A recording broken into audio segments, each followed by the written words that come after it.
Brazil is sold to the world as a coastline without a lock. Blue water, empty beaches, palm trees leaning over sand, and islands that look as if they were placed there for postcards, honeymoon photos, and drone shots. But the country has another archipelago, less advertised and far more revealing. Islands where the paradise ends at a warning sign, a conservation rule, a naval order, a venomous species, or a line on an official map. Some are close enough to famous beaches that you can almost point at them from a boat.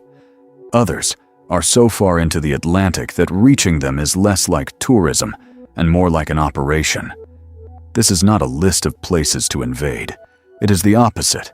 It is a countdown through 15 Brazilian islands where beauty survives precisely because ordinary access does not. So subscribe to the channel, because Brazil's most fascinating coast is not always the one you are allowed to step on. Number 15. Ilha Pingo d'Água, Rio de Janeiro. In the bay of Ilha Grande, where the sea folds itself around green mountains and expensive boats pass, as if the landscape were a private aquarium, Ilha Pingo d'Água looks harmless. Small, green, quiet, almost anonymous. It does not have the theatrical menace of a snake island or the military weight of an oceanic base. Its power is more subtle. It is surrounded by an invisible legal perimeter. Pingo d'Água is part of the Tamoios Ecological Station, a federal protected area created in 1990. The station includes 29 islands, islets, and rocky outcrops, plus a marine radius of 1 kilometer around them, spread through Angra dos Reis and Parati. That means the restriction is not only on land. The forbidden space continues into the water, like a fence made of law and coordinates. ICM Bio explains that public visitation in this kind of ecological station is prohibited, except for educational purposes, and specific authorization is required for scientific or educational access. That is what makes Pingo d'Água so strange. It sits inside one of Brazil's most glamorous marine playgrounds, yet it belongs to another logic entirely. Around it, people rent speedboats, drink on decks, and swim near postcard islands. But here, you can look, you cannot simply enter. The island is not closed because it is ugly, dangerous, or useless. It is closed because the ecosystem is treated as more important than the visitor's desire. If mass tourism were released, the damage would not arrive dramatically at first. It would arrive as anchors scraping the bottom, people landing just for 5 minutes, sunscreen in shallow water, noise near nesting birds, trash hidden between rocks. In places like this, paradise does not collapse with an explosion. It is worn down by sandals.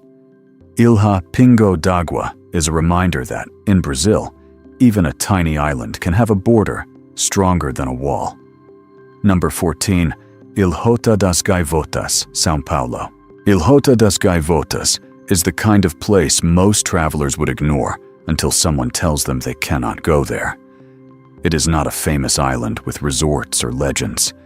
It is a small refuge off the coast of São Paulo, the sort of rocky, bird-marked territory that looks more like a punctuation mark in the ocean than a destination. And yet, legally, it is more protected than many beaches with parking lots and kiosks. The Ilhota is part of the Tupanicans Ecological Station, a federal conservation unit created in 1986.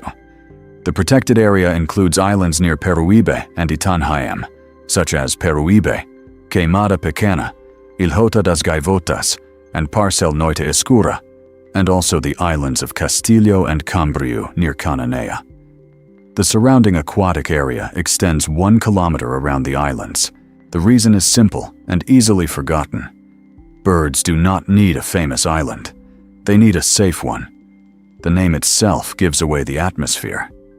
You imagine white birds circling in rough wind, droppings whitening the rock, nests pressed into places that would look uncomfortable to a human, but perfect to an animal that evolved for edges, noise, salt, and exposure. For a tourist, it may look like a quick stop. For a colony of seabirds, one landing can be a disturbance. A person wandering through nesting ground is not just exploring. They are turning panic into an ecological event. Eggs get abandoned. Chicks scatter. Predators notice. That is why Il Hota das Gaivotas matters in this countdown. It shows that prohibition is not always dramatic. Sometimes the forbidden place is not a bunker, not a ruin, not a cursed island. Sometimes it is a small rock where life is trying to reproduce without applause. Number 13. Ilha de Peruíbe, São Paulo. Ilha de Peruíbe plays a cruel little trick on the imagination. It is not lost in the Pacific. It is not hidden beyond weeks of navigation. It lies off a known stretch of the São Paulo coast, near towns, roads, and beaches where people spend ordinary weekends. You can be close to it in the most normal way possible and still be far from it in every legal sense that matters. This island also belongs to the Tupiniquins Ecological Station, and an ecological station is one of Brazil's most restrictive categories of conservation unit. Public visitation is not tourism, it is exceptional, normally educational, and authorized, while scientific research also depends on permission from the responsible agency. The whole point is to keep representative ecosystems as undisturbed as possible. Visually, Ilha de Peruíbe does not need to scream for attention. It is coastal, green, wrapped in Atlantic humidity and marine influence. It appears reachable, almost domestic. But that is exactly the trap. Many people associate forbidden places with distance, guards, soldiers, or cliffs. Peruíbe proves that sometimes the strongest barrier is administrative. A decree, a management plan, a conservation category. Who can enter legally? Authorized researchers, environmental personnel, and educational groups under specific conditions. Who cannot? The tourist who saw it on a map and decided that a small island near the mainland must belong to everyone's weekend fantasy. If free tourism arrived, the pressure would be immediate. Boats, informal landings, fishing, campfires, noise, accidental trampling, the quiet arrogance of, it is only one visit. But a protected island near the coast is not protected because nobody wants it. It is protected because too many people would. Ilha de Peruíbe is close enough to tempt you and restricted enough to correct you. Number 12. Ilha do Cambriu, São Paulo. Ilha do Cambriu sits near Cananéia in the southern coast of São Paulo, where the Atlantic forest still carries the thick, wet, ancient feeling of a Brazil that tourism rarely understands. The island is not a fantasy of white sand and cocktail umbrellas. It is rougher than that. Forest, rocky shore, marine wind, birds, and the kind of silence that feels less empty than occupied by things you cannot see. Cambriu is part of the Tupiniquins Ecological Station in the southwestern sector of the unit. Its barrier is ecological rather than theatrical. No venomous legend is necessary. No military gate. The island is protected because insular ecosystems are fragile, and because the Atlantic forest along Brazil's coast has already spent centuries being cut, burned, occupied, corrected, renamed, and sold. The contrast is sharp. From a boat, Cambriu may look like adventure, a green island, a possible landing, a place where an influencer might want to say, hidden paradise.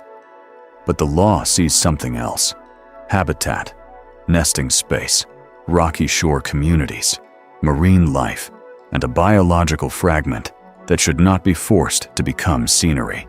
This is where the idea of untouched becomes dangerous.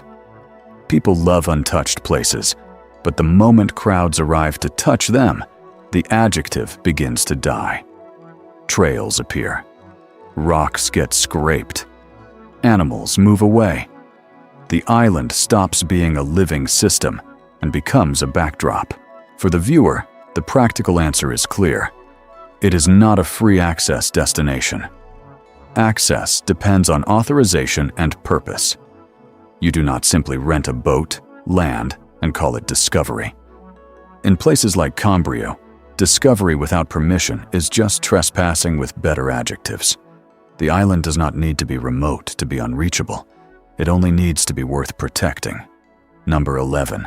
Ilha do Castillo, São Paulo.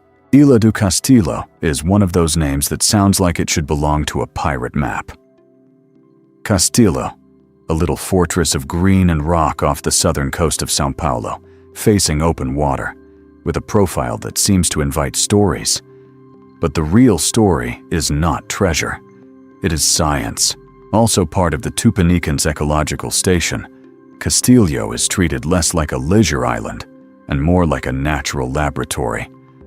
The official records and conservation descriptions around the station emphasize the importance of these islands for marine and coastal ecosystems, including rocky shores, seabirds, and reef-associated fish communities. The difference between beautiful and visitable is the heart of Castillo. Many people confuse the two. They believe that if a place is beautiful, it must be offered to the public. Castillo refuses that logic. Its value increases when the human footprint decreases. Imagine approaching it by boat. The water darkens near the rocks. The wind changes. Birds cross the sky in short, efficient movements. The island does not perform for you.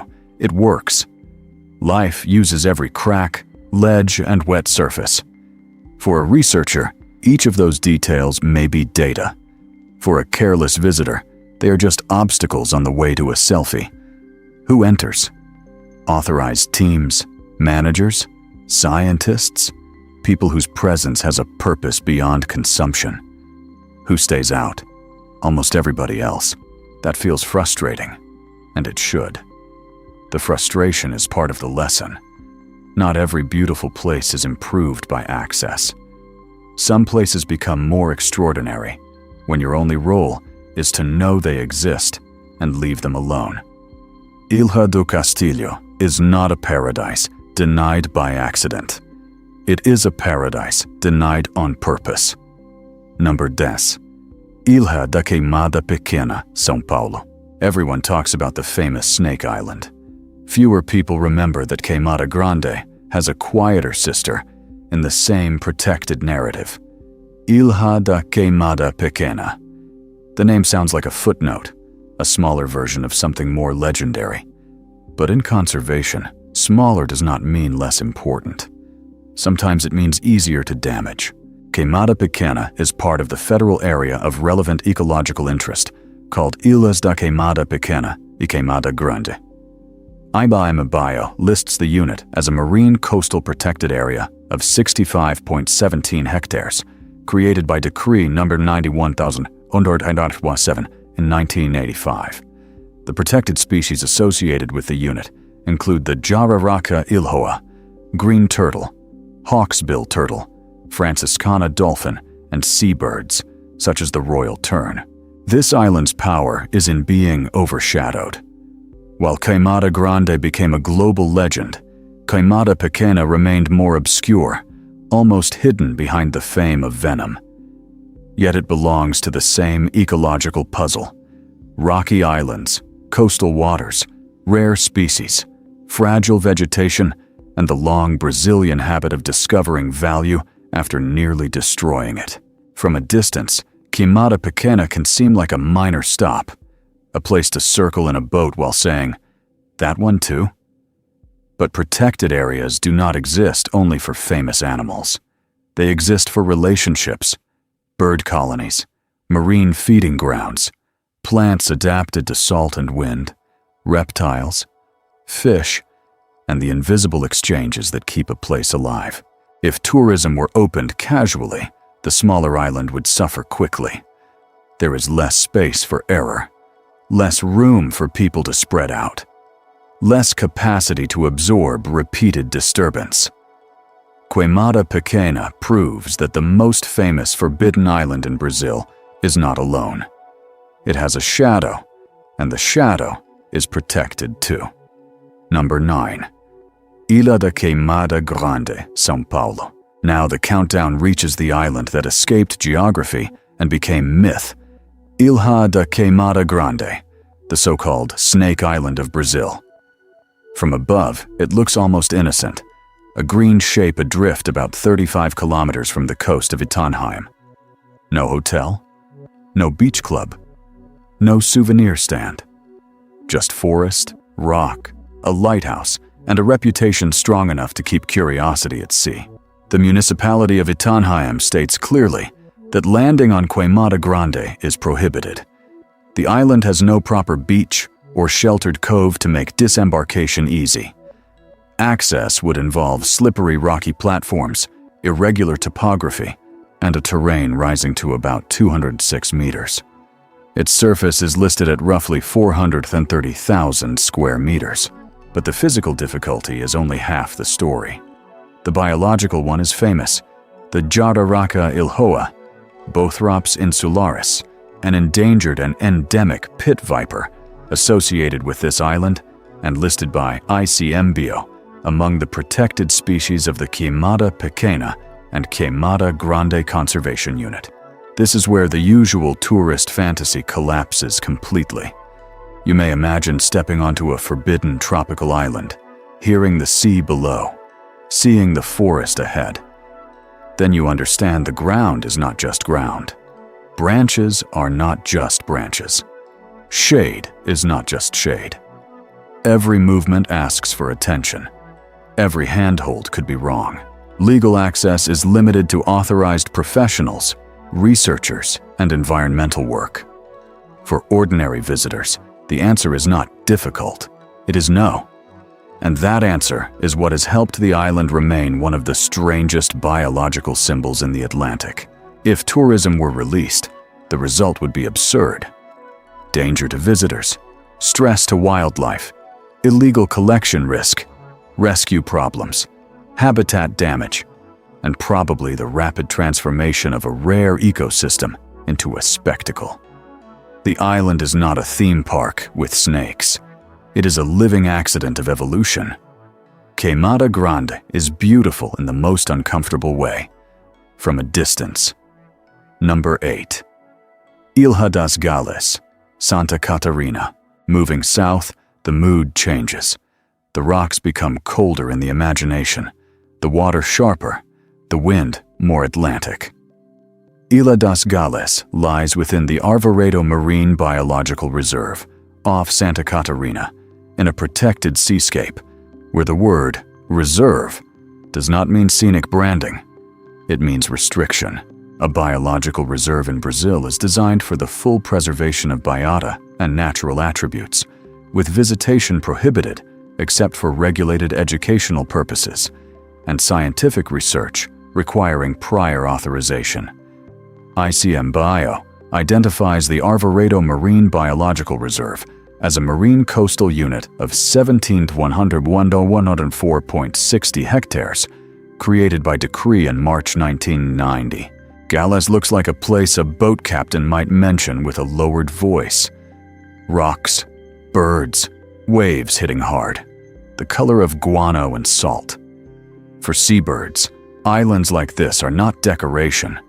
They are real estate, nursery, fortress, a place away from dogs, cats, lights, crowds, and the endless appetite of the mainland. The tourist sees a rugged paradise. The reserve sees a biological process that needs minimal interference. That is the conflict. Human beings are very good at loving places in ways that ruin them. We want to stand where birds nest. We want to anchor where marine life grows. We want to turn silence into evidence that we were there. Gales is closed not because the public is hated, but because the public is heavy.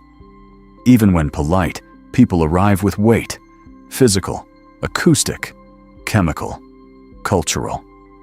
You may hear about the Arvoredo region in diving circles, and that can confuse the story.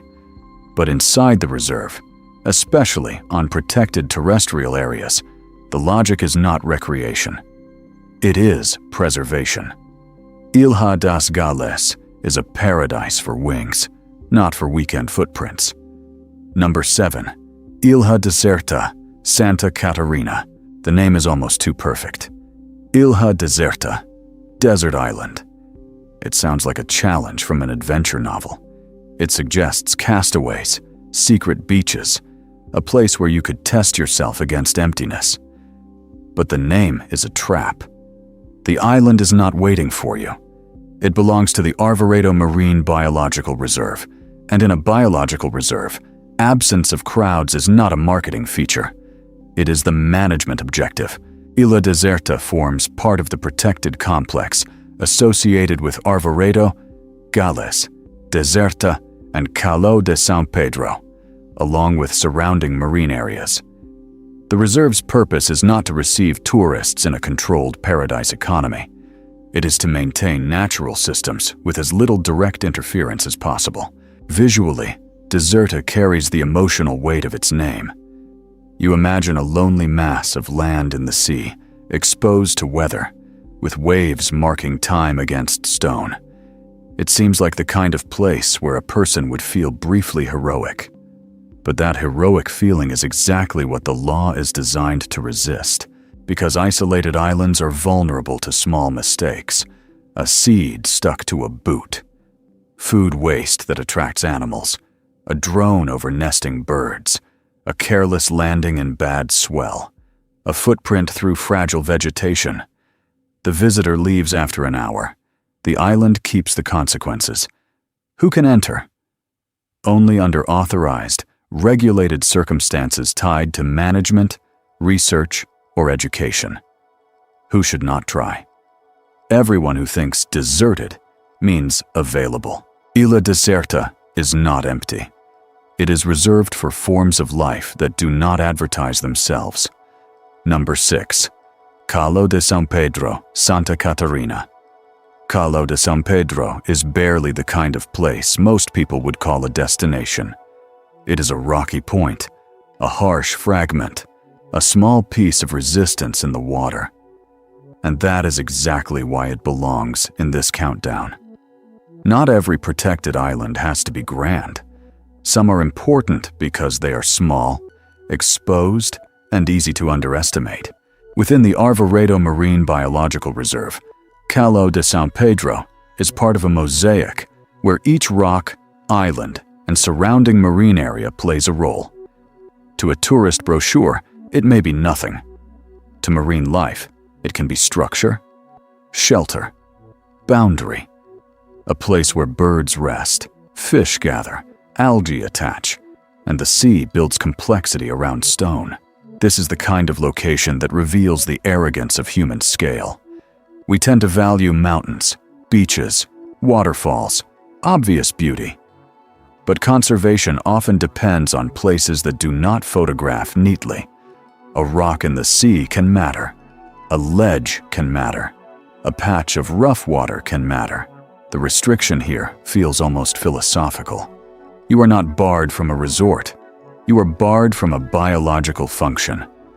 And because the reserve is closed to ordinary visitation, except regulated exceptions, Calho becomes a protected detail in a larger sentence, written by waves, birds, and law. If tourism were allowed everywhere in the name of access, places like this would be the first to suffer, because nobody would think they were important until they were damaged.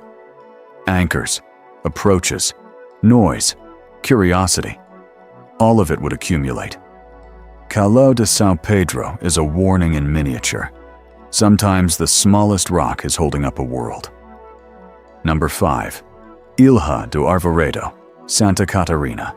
Ilha do Arvoredo is the complicated one, and that makes it more interesting. Many divers know the name. The waters around the broader Arvoredo region are famous for visibility, marine life, and the strange luxury of feeling far from the city while still being within reach of Santa Catarina's coast. But the legal reality is zoned, nuanced, and very easy to misrepresent. The Arvoredo Marine Biological Reserve is a strict federal conservation unit.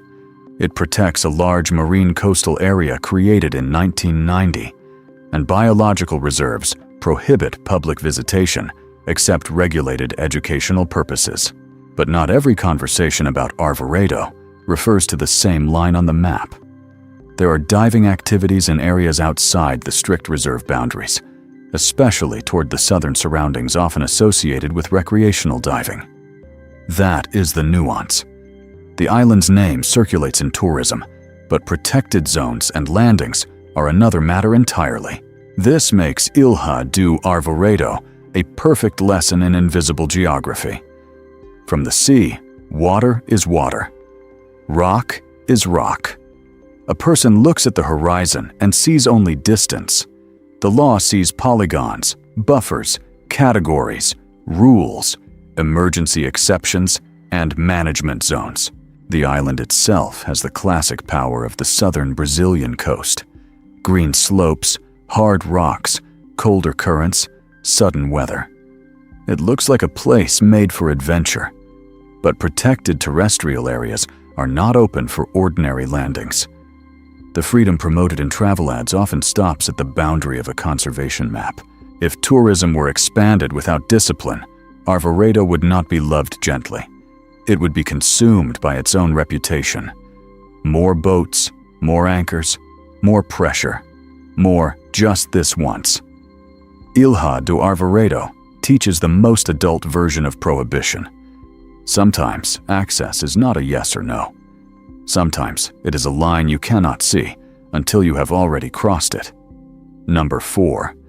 Atol das Rocas, Rio Grande do Norte. Now the countdown leaves the coastal islands behind and enters another scale.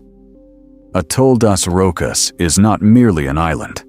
It is a ring of reef, sand, birds, tide pools, and blinding equatorial light, located about 266 kilometers off the coast of Rio Grande do Norte. It is the only atoll in the South Atlantic, and tourism does not touch it. The biological reserve of Atol das Rocas was Brazil's first marine conservation unit, created in 1979, and tourism visitation is prohibited. Only scientific, monitoring, and inspection activities are authorized. This place looks like a hallucination from a satellite image.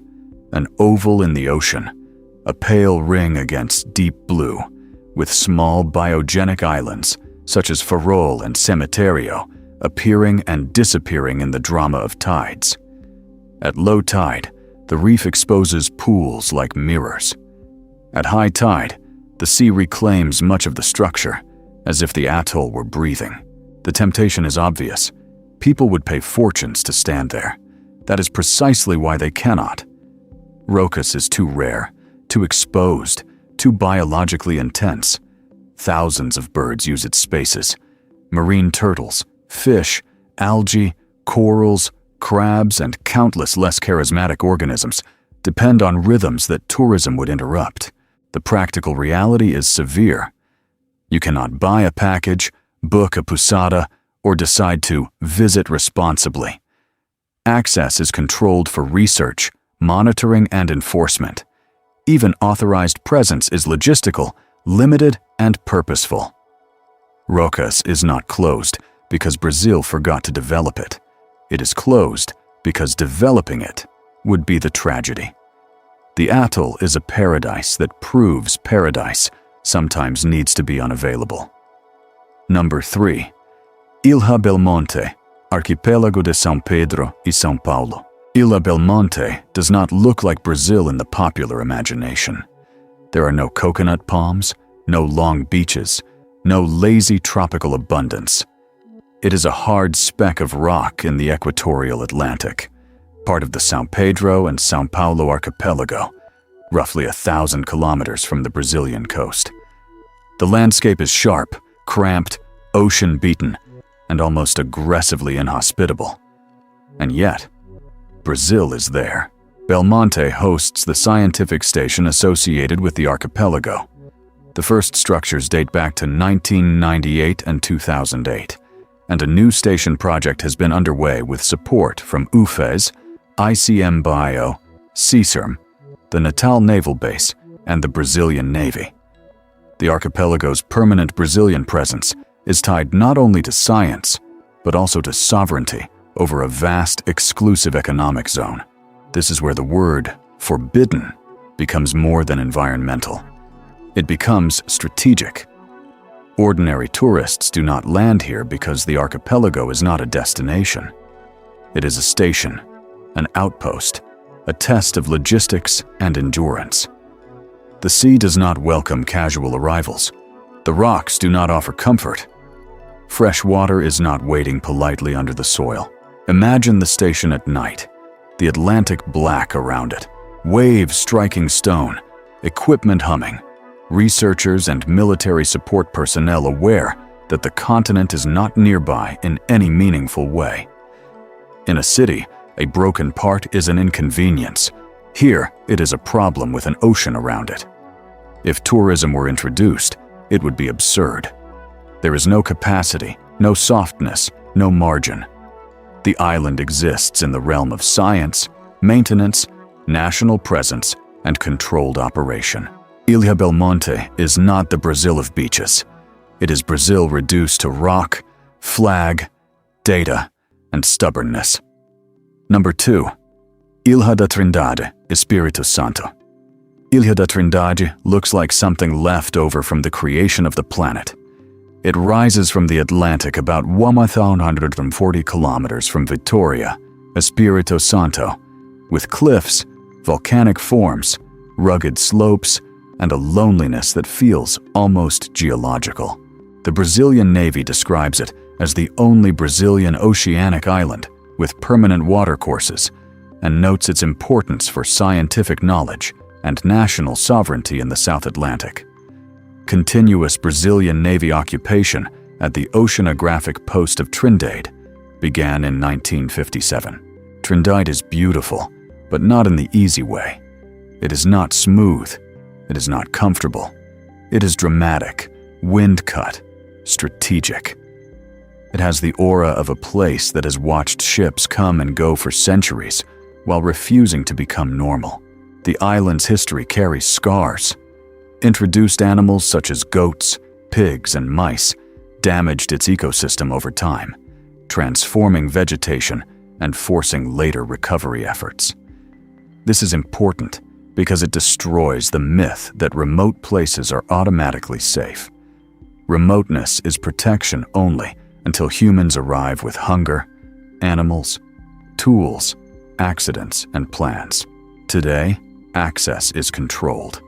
The people who go there usually go for military, scientific, logistical, or environmental reasons. You do not simply decide to spend a holiday in Trindade. The ocean itself is the first gate. The Navy is the second. The island's fragility is the third. If tourism were opened, the cost would not be only environmental, it would also be symbolic. Trindade is one of those places that reminds a country of its oceanic body. Not only beaches and resorts, but distant responsibilities, research stations, turtle nesting grounds, weather, sovereignty, and the quiet labor of staying present. Ilha da Trindade is not hidden because it is irrelevant. It is hidden because it is too important to be casual. Number 1. Archipelago de Martin Vaz, Espírito Santo. At the end of the countdown, the map becomes almost abstract. Martin Vaz is the far edge, the hard punctuation mark at the eastern limit of Brazil. It lies about 1 to 200 kilometers from Vitória and roughly 50 kilometers east of Trindade, at the tip of the Vitória-Trindade volcanic chain. The Brazilian Navy describes Martin Vaz as the easternmost territory of Brazil, difficult to access, with steep terrain, no permanent human presence, native and migratory birds, crabs, and rare scientific expeditions requiring naval support, helicopters, and even mountaineering techniques. This is not the island of the casual forbidden sign. This is the place where prohibition, isolation, and physical reality merge into one thing. Even if there were no sign, no rule, no authority, Martin Vaz would still resist you. The ocean is the barrier. The cliff is the barrier. The lack of shelter is the barrier. The distance is the barrier. The island itself says no in the language of rock. Visually, it is almost severe. Steep islets, rough surfaces, birds riding the wind, waves attacking the base, a landscape without the softness that tourism usually demands. It does not invite. It endures. And yet, precisely because it is so remote, it carries enormous symbolic weight. A flag raised here is not decoration. A scientific camp here is not adventure tourism. A measurement here is not routine fieldwork. Everything requires planning: ships, aircraft, institutions, weather windows, discipline, and respect for a place that gives almost nothing easily. If tourism were ever imagined here, the fantasy would collapse under logistics before ecology even had to object. No normal visitor infrastructure, no easy landing, no forgiving terrain, no reason to turn one of Brazil's most extreme territories into a trophy for people who collect destinations as proof of themselves. Martin Vaz is the natural climax of this list because it is not merely closed, it is almost unreachable. It is the point where Brazil stops being a beach and becomes a frontier. And that is the strange truth behind these islands. We want forbidden places because they expose the limits of our appetite. They remind us that beauty is not the same as access, that curiosity is not the same as permission, and that some landscapes are more powerful when they remain beyond the reach of ordinary footsteps. Brazil's coast is not only a catalog of beaches, it is a system of sanctuaries, laboratories, military outposts, nesting rocks, venomous forests, reef rings, and invisible borders. The most important sign in paradise may not say welcome. Sometimes it says stay away. And for once, the sign is wiser than we are.